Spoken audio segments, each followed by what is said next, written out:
YouTube, welcome to another one of my videos today. Today we're gonna cover on the really interesting topic here. How do I manage to maintain my own neutrality in the face of anger? And I think that is like the most interesting thing that I'm actually ever gonna get here. Because number one, when it comes to online and online topics covering on cases such as dilemmas, moral dilemmas, obviously it's fairly easy to keep my neutrality. Obviously, it's behind the computer screen. I can keep my calm. But when it comes to real life, when it comes to even my own parents, when it comes to real life, when other people are mad at me, let's say my mom's mad at me for getting like what F on assignment, or let's say one of my friends are mad at me for doing this or that. What's really interesting here is maintaining neutrality and maintaining peace of calm. How do I manage to do that? And it's really interesting. What a really interesting question that I'm being given here. What I want you guys to know about this answer is maintaining neutrality is absolutely difficult. All right.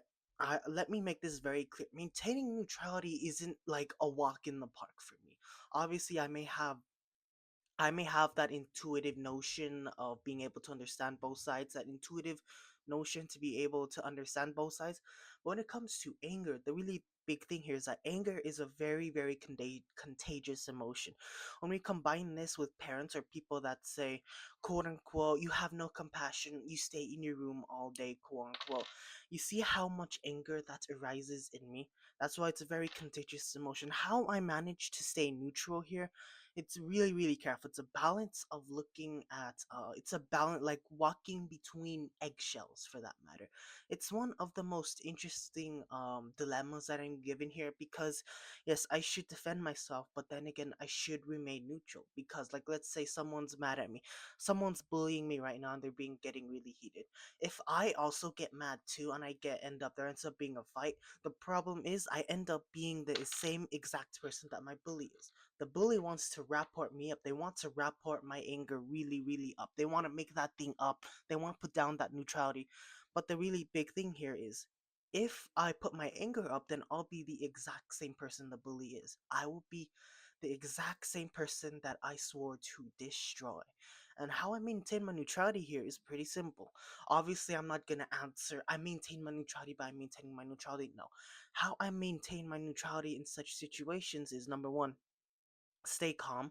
Obviously, it is a very intuitive ability here, but definitely learn to manage emotions. All right, definitely, instead of angering back at them, I look at that they're human too. They have their own emotions, and that I don't understand why they'd be acting out like this, but I would choose not to attack, because simply on the basis of the fact they're human, they have emotions of their own. They're probably going through something right now, and I won't. And even though I will absolutely set my boundaries, I understand that they're going through something. I will not anger back. I will not punch back. I will not fight back. Instead, we're gonna stay calm and maintain neutrality, maintain a calm perspective. And I know a lot of teens haven't reached to this point of uh tranquility, for that matter, and that's okay. Obviously, you guys are still like 15, 16, 17. You're still finding out yourself. But for me, when it comes to neutrality, that is my core personality trait right there. It is the most difficult when it's applied into actual real life situations, but it's worth it, because number one, angering back does not lead to solutions. It will never ever lead to solutions. Obviously, I could rat out my bully online and tell you guys like, oh my god, chat, he's bullying me so much right now, please find him. Obviously, that ain't gonna lead to solutions. No, no, no. I'm never ever gonna do something like that. All right. Obviously, I'd be sending them to the what do you call them? Principal's office, I guess. But what I would do here is absolutely maintain all sorts, because anger is a very very contagious emotion, for that matter. Let me pull up my phone right now. Let's check out. Let me go my notes up. Have to anger back at anger, because it kind of activates that flight or fight response that goes in you. And when it comes to me, having to fight against that emotion is absolutely challenging, but I know at the end of the day it will absolutely lead to solutions. If I maintain my neutrality and I recognize that the same person who's making fun of me or mocking me, they're human too. They have emotions of their own. They're people. All right, obviously I'll set my boundaries, but ultimately I won't ever hold resentments against anyone.